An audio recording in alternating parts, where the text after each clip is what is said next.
Hi friends, கடவுள் விஷ்ணு தன் பக்தனுக்காக நரசிம்மர் அவதாரம் எடுத்தார்.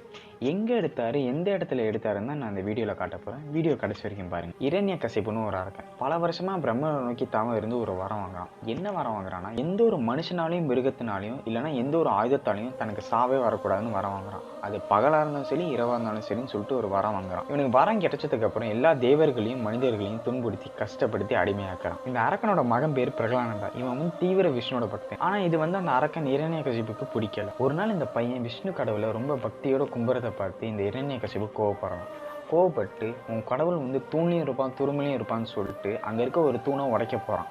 அந்த தூண் உடஞ்சி அந்த தூண்லேருந்து ஒரு பிரகாசமான சூரிய ஒளி வந்ததுக்கப்புறம் அந்த தூண்லேருந்து ஒரு சிங்க வடிவத்தில் காட்சி அளிக்கிறார். இவனை கொல்றதுக்கு முழு மனுஷனாகவும் இல்லாமல் முழு மிருகமாகவும் இல்லாமல் ரெண்டு சேர்ந்து ஒரு உருவத்தை எடுத்து பகல்லையும் கொல்லாமல் இரவுலையும் கொல்லாமல் சாயங்காலத்தில் எந்த ஒரு ஆயுதமும் இல்லாமல் தன்னோட நகத்தால் கொள்றாரு. சொன்னதுக்கப்புறம் இந்த இடத்துல தன்னோட கையில் இருக்கிற ரத்தத்தை கழுவினார். இதெல்லாம் உண்மையான இடங்க. அப்புறம் இந்த இடத்துல தான் தன்னோட பக்தன் பிரகலானதுக்காக தூணை உடச்சிட்டு அந்த அரக்கனை வதம் செஞ்சார். இந்த இடம் எங்கே இருக்குன்னா அகோபிலம், குர்னூல் டிஸ்ட்ரிக்ட், ஆந்திர பிரதேசில் தான் இருக்குது. இன்னையும் வரைக்கும் நிறைய மக்கள் அந்த கோயிலுக்கு போயிட்டு வராங்க. ஏன்னா அங்கே தான் விஷ்ணு பகவான் நரசிம்ம அவதாரம் எடுத்து அரக்கன் இரண்யகசிபுவை அழிச்சார். இந்த மாதிரி நிறைய டாபிக் வேணும்னா என்னை ஃபாலோ பண்ணிட்டு சப்ஸ்கிரைப் பண்ணுங்கள். தேங்க்யூ.